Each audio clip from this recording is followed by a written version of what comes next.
आप सभी को जय श्री कृष्णा, राधे राधे। तो आज सुनाते हैं लड्डू गोपाल की एक सत्य लीला कथा, जिस कथा को सुनकर आपको बहुत कुछ सीख मिलेगी। तो आज की जो सत्य लीला कथा है वो एकादशी, जो निर्जला एकादशी आ रही ना 25 तारीख को, उसके ऊपर है। तो ये वीडियो बहुत ध्यान से सुनिएगा। और आप भी अगर लड्डू गोपाल की कृपा चाहते हैं, उनकी अनुभूति चाहते हैं, तो उनके साथ बहुत प्रेम से, बहुत भक्ति भाव के साथ जुड़िए और एक रिश्ते के साथ जुड़िए। फिर देखिए आपके जीवन में लड्डू गोपाल की कैसी कृपा होती है और कैसी अनुभूतियाँ होने लगती हैं। तो अगर जानकारी अच्छी लगती है, वीडियो अच्छे लगते हैं, तो ज़रूर लाइक और सब्सक्राइब किया करिए। अगर अभी तक आपने सब्सक्राइब नहीं किया है तो ज़रूर कर लीजिएगा और कमेंट में राधे राधे जय श्री कृष्णा ज़रूर लिखिएगा। तो ये जो सत्य लीला कथा है, ये उत्तर प्रदेश के एक छोटे से गांव में भक्ति नाम की एक महिला रहती थी। वह अपने लड्डू गोपाल जी को बड़े बेटे से भी, जो बच्चे होते हैं ना, उनसे भी बढ़कर वो मानती थी। सुबह उठते ही सबसे पहले वो अपने लड्डू गोपाल की सेवा करती थी, क्योंकि वो समय से पहले उठ जाती थी, मतलब ब्रह्म मुहूर्त में उठ जाती थी। और जब हम टाइम से पहले उठते हैं ना, तो हमारे पूजा पाठ बड़े अच्छे से हो जाते हैं। तब हमें कोई भाग नहीं रहती, कोई जल्दबाजी नहीं रहती ना। तो ऑफिस अगर हस्बैंड जा रहे हैं तो उनके लंच में देरी होती है, और अगर बच्चा स्कूल जा रहा है तो ना तो उसमें देरी होती है। कब? जब हम अच्छे टाइम पे उठ जाए, जब हम सुबह जल्दी उठते हैं। तो ये जो भक्ति थी ये ऐसे ही करती थी। ये ब्रह्म मुहूर्त में इसका नियम था उठने का। 4 बजे ये अपना बिस्तर छोड़ देती थी। और बड़े बड़े संत भी कहते हैं कि अगर आपको आपके जीवन में कामयाबी चाहिए, अगर आप चाहते हैं कि आप सफलता कि उसमें जाएं, तो आपको ब्रह्म मुहूर्त में उठना है। ब्रह्म मुहूर्त में उठने से हमारे जो सारे काम हैं, जो रुके हुए काम हैं, वो भी बनने लगते हैं। तो ये सुबह उठते ही सबसे पहले लड्डू गोपाल जी का सेवा करती थी, स्नान कराती, वस्त्र पहनाती, उन्हें प्रेम से भोग लगाती थी। समय बीतता गया।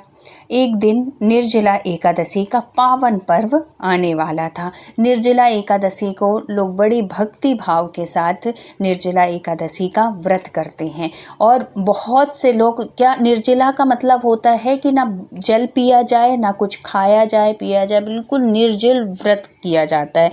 उसमें पानी भी नहीं पिया जाता। ये जो संत महात्मा है और जो गृहस्थ वाले भी हैं, बहुत से गृहस्थ वाले भी ऐसे ही करते हैं।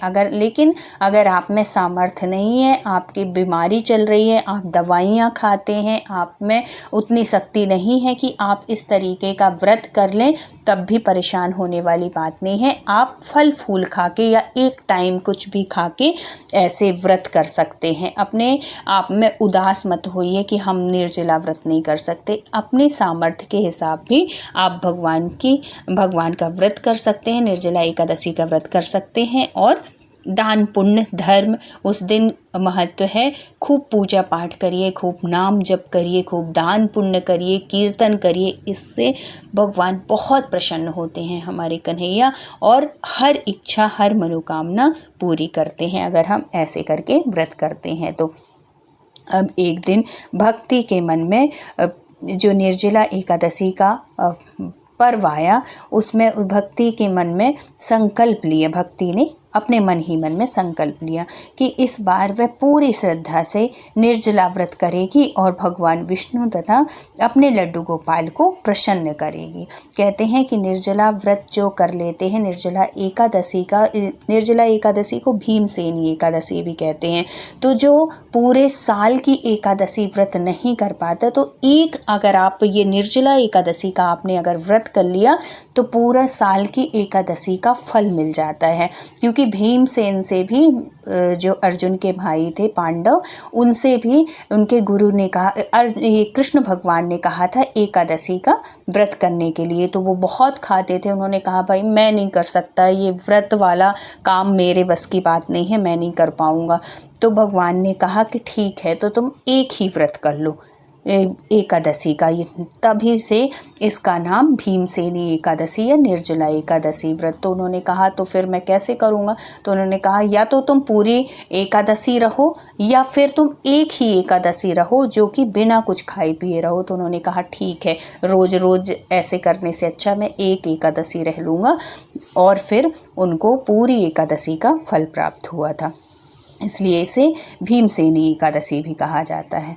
अब क्या होता है कि उसने भगवान विष्णु और अपने लड्डू गोपाल की प्रसन्नता के लिए ये व्रत रखने का संकल्प लिया। एक दिन पहले से ही उसने सारी तैयारी शुरू कर दी। भक्ति ने घर की सफाई की, मंदिर सजाया, फूलों की माला बनाई और भजन कीर्तन की व्यवस्था की। उस दिन घर में या मंदिर में कहीं पर भी जाके जैसी भी सुविधा हो भजन कीर्तन जरूर करना चाहिए। एकादशी की सुबह भक्ति बहुत जल्दी उठी, उसने स्नान किया और पूजा पाठ में लग गई। पूरे दिन वह भजन गाती रही। गांव की कई महिलाएं भी उसके घर आ गई भजन कीर्तन करने के लिए। लेकिन उसी उत्साह और भाग दौड़ में भक्ति से एक बहुत बड़ी गलती हो गई, जो कि हम सब जाने अनजाने ये गलती कर बैठते हैं, जो कि हमें नहीं करना चाहिए। उसने अपने लिए तो निर्जला व्रत का संकल्प लिया था, लेकिन वह यह भूल गई कि उसके लड्डू गोपाल को भी तो सुबह से कोई भोग नहीं लगाया गया था, कोई भोग ही नहीं रखा है, कोई भोग ही नहीं लगाया गया, क्योंकि वो तो निर्जला व्रत थी। और निर्जला व्रत के साथ साथ उसने कीर्तन के लिए भी बुलाया हुआ था सबको, तो कीर्तन की व्यवस्था में भी वो भूल गई। उसने अपने लिए तो निर्जला व्रत का संकल्प लिया था, लेकिन वह भूल गई कि उसके लड्डू गोपाल भी तो सुबह से कोई भोग नहीं लगा है, उन्होंने कुछ खाया नहीं है। सुबह बीती, दोपहर बीत गई, शाम होने लगी। भक्ति भजन और सेवा में इतनी व्यस्त थी कि उसे ध्यान ही नहीं रहा कि गोपाल जी को फल, माखन या जल तक नहीं दिया गया है। रात को जब सभी महिलाएं चली गईं, तब भक्ति बहुत थक गई और बिना मंदिर की ओर ध्यान दिए ही सो गई, क्योंकि थकावट बहुत हो गई थी। आधी रात को अचानक उसे एक अजीब सपना आया। उसने देखा कि उसका छोटा सा लड्डू गोपाल मंदिर की सीढ़ियों पर बैठे हुए हैं। उनके चेहरे पर उदासी और आंखों में आंसू भरे हुए थे। गोपाल जी बोले, माँ, आज तुमने मेरे लिए कुछ नहीं रखा। भक्ति घबरा गई। लाला, मैंने क्या भूल कर दी? गोपाल जी मुस्कुराकर बोले और थोड़ी दुखी होकर भी बोले। गोपाल जी बोले, तुमने अपने व्रत का ध्यान रखा, लेकिन मुझे पूरा दिन भूखा रखा, मुझे जल तक नहीं दिया। इतना कहकर गोपाल जी धीरे धीरे दूर जाने लगी। उनकी आंखों से आंसू ऐसे बह रहे थे। भक्ति रोते हुए उनके पीछे पीछे दौड़ी। लाला, मुझे क्षमा कर दो, लाला मुझे माफ़ कर दो। लेकिन तभी उसकी आंख खुल गई और लाला जो थे वो गायब हो गए। दूर जाते जाते जाते वो गायब हो गए। वह पसीने से भीगी हुई थी। उसने तुरंत घड़ी देखी। रात के लगभग 2 बजे थे। भक्ति दौड़कर मंदिर में पहुंची। मंदिर के सामने पहुंचते ही उसकी आंखों से आंसू बहने लगे। उसे सचमुच याद आया कि उसने सुबह से गोपाल जी को कोई भोग नहीं लगाया था। वह रोने लगी, हे लाला, मुझसे इतनी बड़ी भूल कैसे हो गई? मैंने ये अपराध कैसे कर दिया? मैंने अपने लाला को भूखा कैसे रख दिया? उसने तुरंत रसोई से मिश्री, माखन और जल लाकर गोपाल जी के सामने रखा। हाथ जोड़कर बोली, मैंने जानबूझकर ऐसा नहीं किया है लाला, कृपा करके मुझे माफ़ कर दीजिए, मुझे क्षमा कर दीजिए, मुझे माफ़ कर दीजिए। ऐसे करते हुए रोने लगी, बिलखने लगी कि हे लाला, इस बार मुझे माफ़ कर दो, मैंने जानबूझकर कुछ नहीं किया है, मेरे से गलती हो गई, मेरे से भूल हो गई। रोते रोते वह वहीं बैठकर भजन गाने लगी, उनसे प्रार्थना करने लगी, उनसे याचना करने लगी। कुछ देर बाद बाद उसे ऐसा लगा जैसे मंदिर में चंदन और मोगरे की दिव्य सुगंध फैल गई हो। कहते हैं कि जहाँ भगवान का वास होता है ना, वहाँ ऐसे ही दिव्य सुगंध रहती है। उसमें ये ज़रूरी नहीं कि आप इत्र लगा रहे हैं तब, या कि आप कुछ वो कर रहे हैं, उपयोग कर रहे हैं तब, नहीं। भगवान का जहाँ साक्षात वास होता है वहाँ खुशबू रहती है और वो खुशबू दिव्य होती है। अजीब सी सुगंध हो, मतलब इतनी प्यारी सुगंध होती है कि ऐसा मन मोह लेने वाली खुशबू होती है। कहीं पे भी आप मंदिर जाएंगे ना, ऐसी सुगंध आती है, ऐसी खुशबू। किसी किसी के घर में भी, मंदिरों में बहुत अच्छी खुशबू आती है, समझो उस घर में भगवान का वास है। भक्ति ने देखा कि गोपाल जी के चेहरे पर अद्भुत मुस्कान दिखाई दे। जो अभी चेहरा उनका दुखी सा, उदास सा लग रहा है, अब वो चेहरे में मुस्कान दिखाई दे रही है। उसका मन शांत सा हो गया। अगले दिन द्वादशी पर उसने विधि विधान से पारण किया और सबसे पहले गोपाल जी को भोग लगाया। कुछ दिनों बाद उसके जीवन में चमत्कार होने लगे। जो काम महीनों से रुके हुए थे वे पूरे होने लगे। घर का तनाव समाप्त हो गया। उसके पति का रुका हुआ व्यापार चल पड़ा। भक्ति समझ गई कि ये सब गोपाल जी की कृपा से है। लेकिन कहानी यहीं समाप्त नहीं होती। कुछ समय बाद गांव में एक संत आए। भक्ति उनके दर्शन करने पहुंची और पूरी घटना उनको बताई कि महाराज जी, मेरे साथ एक दिन ऐसा ऐसा हुआ था। संत मुस्कुराए और बोले, बेटी, भगवान को भूख भोजन की नहीं, भाव की होती है।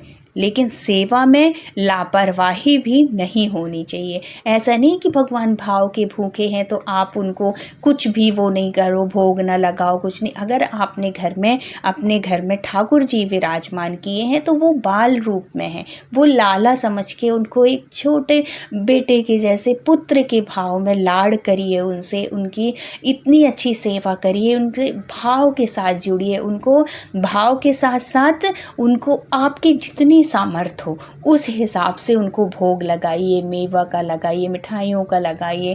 आप जितनी, ज़रूरी नहीं कि भगवान मिठाई से रीझते हैं या मेवा से रीझते हैं, नहीं। अगर आप सामर्थ्यवान हैं तो आप लगाइए। अगर आप सामर्थ्यवान नहीं हैं तो आप नमक रोटी का भी भोग लगा देंगे ना, तो भगवान उतने ही प्रसन्न होते हैं जितना मेवा मिठाई से। अब सिर्फ भगवान के सामने अगर आप भाव से भोग लगाएंगे, मतलब समान रहते हुए, अगर आप बहुत प्रेम से, बहुत लाड़ के साथ, कि हम एक छोटे बच्चे को, हम अपने लाला को भोग लगा रहे हैं, हमारे लाला भोग पा रहे हैं, इस भाव से हम अगर भोग लगाते हैं तो वो भोग भगवान स्वीकार करते हैं। तभी तो, अगर भगवान इतनी कृपा ना करें, अगर भगवान इतने चमत्कार ना करें तो भक्त उनकी सेवा ही क्यों करे। भगवान इतने दयालु, इतने कृपालु हैं कि आज भी जो लड्डू गोपाल की सेवा करते हैं ना, उनके घर में लीलाएं करते हैं भगवान, उनको अनुभूतियाँ होती हैं। ये प्रत्यक्ष है, ये कोई दिखावा नहीं है, ये कोई पाखंड नहीं है। भगवान प्रत्यक्ष हैं। ये विग्रह रूप में भगवान ने अवतार लिया है। हर घर में हम बहुत सौभाग्यशाली हैं जो कि भगवान ने, कन्हैया ने हमें यशोदा बनने का सौभाग्य दिया है। तो अगर आप यशोदा बनी हैं, लाला की मैया बनी हैं, तो उनके साथ वैसे रहिए, वैसे भाव से उनकी सेवा करिए। फिर देखिए आपके लाला भी ऐसे ही कृपा करेंगे, ऐसे ही चमत्कार करेंगे और ऐसे ही लीलाएं करेंगे। जिसके कन्हैया ऐसे लीलाएं करते हैं ना, कुछ अनुभूतियां करते हैं, समझो वो बहुत, अपने आप को, उनको बहुत सौभाग्यशाली समझना चाहिए कि आपके घर में लाला प्रत्यक्ष रूप से विराजमान है। उनकी सेवा में लापरवाही कभी नहीं करना चाहिए। अब क्या होता है, निर्जला व्रत संत कहते हैं कि निर्जला व्रत अपने लिए था, भगवान के लिए नहीं। ठाकुर जी को समय पर भोग जल की सेवा मिलती रहनी चाहिए। भक्ति ने हाथ जोड़कर कहा, महाराज, अब ऐसी भूल कभी नहीं होगी। संत ने आशीर्वाद दिया। जिस दिन भक्त अपनी गलती स्वीकार कर लेता है उसी दिन भगवान उसे क्षमा कर देते हैं। भगवान बहुत दयालु हैं, बहुत कृपालु हैं, लेकिन हम अपनी गलती स्वीकार नहीं करते। अगर आपसे कोई गलती हो जाए भगवान की सेवा में तो आप हाथ जोड़ के द्रवित होके उनके सामने उनसे माफ़ी मांगिए। भगवान बहुत दयालु हैं, आपकी हर गलती को माफ़ करते हैं। कब? जब ये गलती आप दोबारा ना दोहराएं। इस बात का ध्यान रखें कि ये गलती हमसे दोबारा ना हो।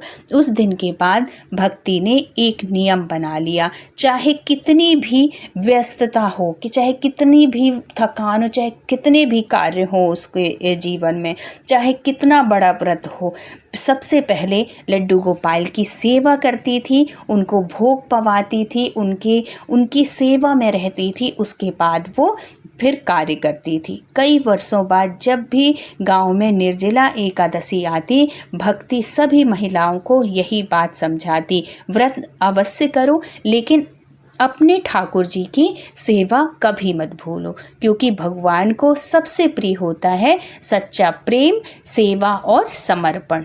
और कहते हैं जिस घर में लड्डू गोपाल की सेवा प्रेम से होती है वहाँ सुख, शांति और कृपा हमेशा बनी रहती है। इस कथा से हमें यह संदेश मिलता है कि निर्जला एकादशी का व्रत करते समय स्वयं निर्जल रहना एक नियम है, लेकिन लड्डू गोपाल जी को जल, फल और भोग अवश्य अर्पित करें। सेवा में भूल हो जाए तो सच्चे मन से क्षमा मांगे। भगवान भाव के भूखे हैं, भगवान बहुत दयालु हैं, बहुत कृपालु हैं, आपकी हर गलती, हर अपराध को माफ़ करते हैं, पर ये गलती दोबारा ना दोहराएं। तो अगर कहानी अच्छी लगी हो, वीडियो अच्छी लगी हो, तो अगर न्यू है चैनल में तो ज़रूर सब्सक्राइब कर लीजिएगा और कमेंट में राधे राधे जय श्री कृष्णा ज़रूर करिएगा, लाइक कर दीजिएगा, हाइप कर दीजिएगा। फिर मिलते हैं किसी सत्य लीला कथा के साथ। जब तक अपना ख्याल रखिए, अपनों का ख्याल रखिए। Thank you so much full watch करने के लिए। राधे राधे जय श्री कृष्णा।